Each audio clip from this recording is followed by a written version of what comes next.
Today's morning message comes from StoryCorps, as Chloe Longfellow shares some things she learned from her grandma.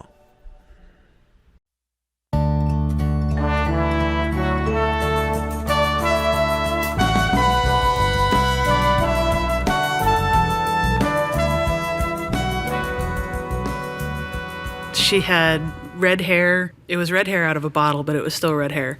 And she was a spitfire. If you messed with her and she didn't think it was right, she would tell you. But I do remember that she always smiled with her eyes, even when she was angry, even when she was tired. She was my very first best friend. It's really surprising the amount of life lessons you can learn in a kitchen if you have the right teacher. She used to try to tell me about acceptance and how to be a good human being. She'd get all the ingredients for a soup, and she'd look at it and she'd go, "Now see, honey, this is how the world works. Some people are onions, some people are potatoes. It'd be a really boring soup if you just put potatoes in there, wouldn't it?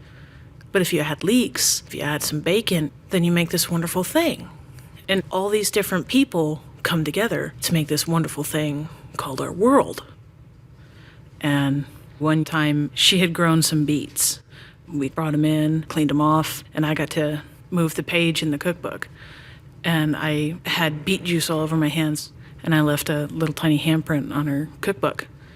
And I started to cry because I thought I had ruined it. That was Grandma's favorite book. But she took a piece of beet, and she covered her hand, and she put her handprint on the other side and made our thumbs touch in the print and said, "It's perfect now." If I really miss her, I just open the book and go back to that page.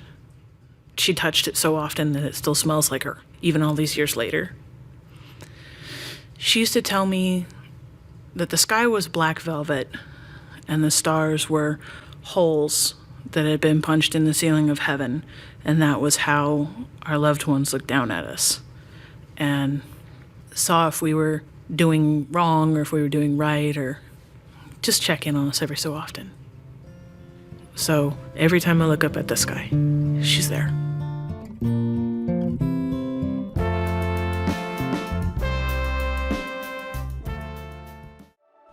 So a key message that Chloe shares with us is that we learn life lessons from people we spend time with. So right now in your classes, please discuss any of the following 3 questions. Who is an adult you look up to? What things do you do to spend time with them? And what are some life lessons you've learned from them? Share that out with your classes and learn from each other too. All right, have a great day.